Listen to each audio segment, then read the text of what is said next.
ধরা আমি এখন দাঁড়িয়ে আছি শিবচর স্টেশন। এই স্টেশনটি কি সুন্দর দেখতে পাচ্ছ, একেবারে ডিজিটাল স্টেশন। আর এই স্টেশনগুলো পুরোই নতুন হয়েছে বাংলাদেশের মধ্যে।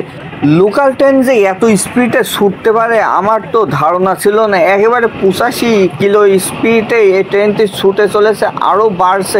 আমাদের এই ট্রেনটি মূলত যাচ্ছে পদ্মা সেতুর দিকে, এত স্পিডে কল্পনা করতে পারছি না। সাইডে দেখতে পাচ্ছ রাস্তা, খুবই সুন্দর একটা জায়গা, তোমরা আসলে দেখতে পারবে ভাঙার কি অবস্থা। বন্ধুরা, শিবচর স্টেশন থামার আগে আরেকটা স্টেশন সামনে পড়বে, সেটা নতুন স্টেশন তৈরি করা হচ্ছে, একেবারে আধুনিক, খুব সুন্দর দেখতে পাচ্ছ। আর এই স্টেশনে এখনো কাজ চলছে, আর এখন কাজটা যখন শেষ হবে এই স্টেশনটা খুবই সুন্দর লাগবে। এটা কিন্তু যশোর এবং রাজশাহী রাজবাড়ী হয়ে এই স্টেশনে আসতে হবে। খুবই সুন্দর একটা স্টেশন।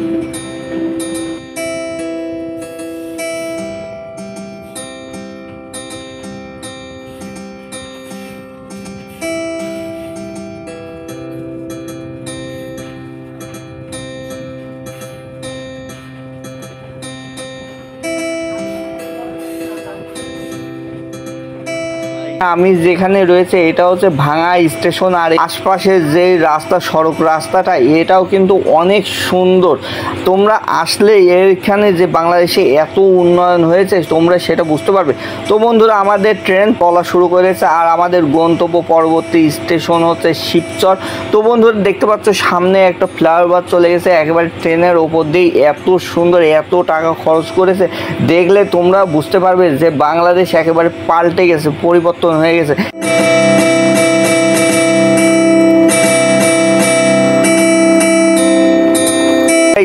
ট্রেন লাইন দেখতে পাচ্ছ, এই ট্রেন লাইন কিন্তু এখানে যুক্ত হয়েছে। এই ট্রেন লাইন এসেছে যশোর থেকে, যশোর হয়ে বাইপাস হয়ে এই ভাঙা দিয়ে তোমার হচ্ছে পদ্মা সেতুতে মিশবে, আর এমন দিয়ে শর্টকাটে একেবারে ঢাকাতে পৌঁছে যাবে যশোরের মানুষ।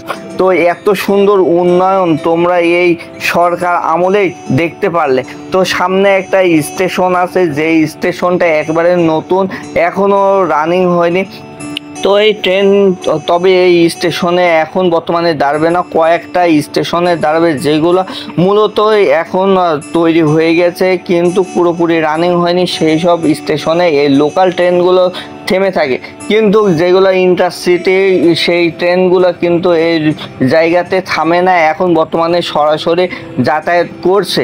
কিন্তু পরবর্তীতে এই স্টেশন যখন চালু হয়ে যাবে তখন কিন্তু এখানে মানুষজন ট্রেনে উঠবে এবং এখানে এত পরিমাণের যাত্রী হবে সেটা ধারণা করা যাচ্ছে না। কেননা এই জায়গা থেকে কিন্তু ট্রেন দুই দিকে চলে যাবে, একটা ফরিদপুরের দিক দিয়ে পোড়াদহ হয়ে খুলনা যাবে, আরেকটা যাবে যশোর হয়ে খুলনা। তো যশোর হয়ে খুলনা যে ট্রেনটি যাবে সেই ট্রেনে কিন্তু একেবারে শর্ট টাইমে পৌঁছে যেতে পারবে যশোর টু।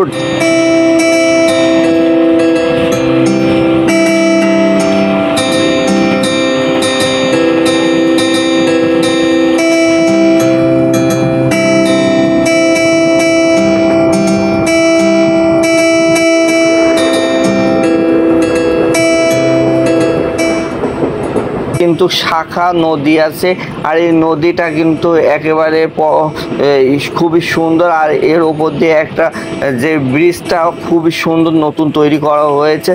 আর এই ট্রেনটি এই ব্রিজের ওপর দিয়ে কিন্তু খুবই স্পিডে যাতায়াত।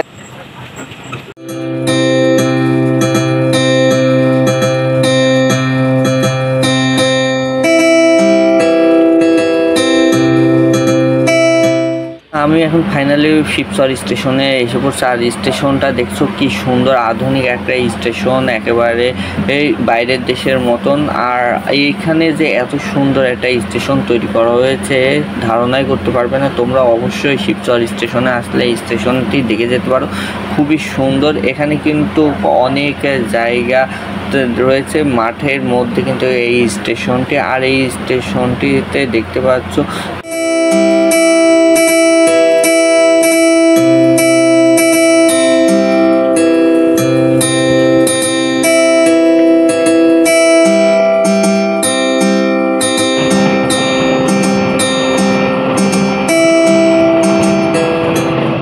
স্টেশনটি পেছনে ফেলে আমাদের ট্রেনটি ছুটে চলেছে নতুন একটা গন্তব্য। নতুন গন্তব্য হচ্ছে পদ্মা স্টেশন।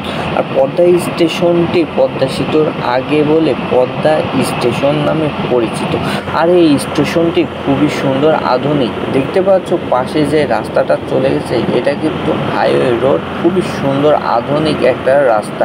দুই পাশ দিয়ে রাস্তা তৈরি করা হয়েছে, একেবারে 6 লেনের রাস্তা। তো যাই হোক, এই রাস্তাটা এক পাশে আর এক পাশে যেই রেল লাইনটা নির্মিত হয়েছে খুবই সুন্দর লাগছিল। বলতে বলতে আমরা কিন্তু খাল, বিল, নদী, নালা, পাহাড়, পর্বতের মতন যে সব উঁচু নিচু জায়গা ছেড়ে কিন্তু চলে আসলাম পদ্মা সেতুতে। আর পদ্মা সেতুর আগে যেটা আমাদের পার করতে হবে সেটা হচ্ছে পদ্মা স্টেশন। আর পদ্মা স্টেশনটা কতটা আধুনিক এবং সুন্দর সেটা তোমাদের দেখাবো। আর আমাদের ট্রেনটি অবশেষে পদ্মা স্টেশনের দিকে চলে এসেছে। আর দেখতে পাচ্ছ পদ্মা স্টেশনে ওঠার যে রাস্তাটা, এটা কিন্তু এয়ারপোর্টের আদলে তৈরি করা হয়েছে, খুবই সুন্দর আধুনিক। আর এই পদ্মা স্টেশনটি খুবই সুন্দর, তোমরা দেখতে পারবে পদ্মা স্টেশনটি। আর এখানে অনেক পরিমাণে মানুষজন আছে যারাও মাওয়াতে যাবে বা ঢাকাতে যাবে। তো আবার আমাদের ট্রেনটি ছেড়ে দিল পদ্মা সেতুর দিকে। আর পদ্মা সেতুতে যেতে হলে তোমরা দেখতে পারবে দুইটা বাড়ি একেবারে নিচে, মাঠের নিচে একেবারে পড়ে আছে, মনে হচ্ছে যেন এদের আর কেউ নেই। তো আমাদের ট্রেনটি দ্রুত গতিতে ছেড়ে দিল, একেবারে সোজা চলে যাবে পদ্মা সেতুতে। আর পদ্মা সেতুটা যে বন্ধুরা কি সুন্দরভাবে তৈরি করা হয়েছে, এটা কিন্তু বাংলাদেশের জন্য একটা গৌরবের ব্যাপার যে এত বড় একটা সেতু, তাও আবার একটা পদ্মার মতো নদীতে নির্মিত করা হয়েছে। আর আরেকটা জিনিস তোমাদের বলে রাখি যে এই পদ্মা সেতু নির্মাণ করার সময় কিন্তু অনেক জল্পনা কল্পনা এবং অনেক নাটকীয়তার মধ্য দিয়ে এই পদ্মা সেতুটা নির্মিত হয়েছে। আর এই পদ্মা সেতুর কারণে কিন্তু তোমাদের খুলনা বিভাগের মানুষের অনেকটা উপকার হয়েছে, বাংলাদেশের ঢাকা রাজধানীর সঙ্গে যোগাযোগ ব্যবস্থাটা। আর এইখানেই তো একেবারে বাংলাদেশ অনেকটা এগিয়ে এলো। তো বন্ধুরা ফাইনালি আমরা কিন্তু পদ্মা সেতুতে চলে আসছি। আর পদ্মা সেতুর টোল গেটটা দেখতে পাচ্ছ সামনে, খুবই সুন্দর আধুনিক। আর এখানে একটা স্মৃতিসৌধ করা হয়েছে, সেটা হচ্ছে শেখ হাসিনা। তো সেটা আমরা পেছনে ফেলে সামনের দিকে এগিয়ে এসেছে। আর আমরা এখন বর্তমানে পদ্মা সেতুতে উঠে পড়েছে আমাদের ট্রেনটি। আর দেখতে পাচ্ছ যে একটা বাঁক নিয়েছে, খুবই সুন্দর। ট্রেন থেকে দেখা যায় যে পদ্মা সেতুটা কত সুন্দর। আর এই পাশ দিয়ে এক পাশ দিয়ে কিন্তু উড়াল পথের মতন চলে গেছে রেল, আর এক সাইড দিয়ে চলে গেছে কিন্তু বাস ট্রাকের জন্য। আর দুই পাশ দিয়ে যেভাবে বাস ট্রাক যায় আর মাঝখান দিয়ে ট্রেন যাচ্ছে, খুবই সুন্দর একটা ভিউ পয়েন্ট। আর এই পদ্মা সেতুটা বাংলাদেশের জন্য একেবারে খুবই গৌরবের ব্যাপার। সারা বিশ্বে কিন্তু এই পদ্মা সেতুর জন্য বাংলাদেশের নাম উপরে উঠে আসছে। তো আমাদের এই ব্রিজটা কিন্তু 2 লেনের উপর দিয়ে চলাচল করে বাস, ট্রাক এবং বিভিন্ন যানবাহন, আর নিচ দিয়ে চলাচল করে কিন্তু ট্রেন। আর আমাদের এই নদীতে ফাইনালি চলে আসলাম, নদীটার ভিউ তোমরা দেখতে থাকো।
বন্ধুরা আমি কিন্তু ফাইনালি চলে এসেছি মাওয়া স্টেশনে, আর স্টেশনটি খুবই সুন্দর দেখতে পাচ্ছ।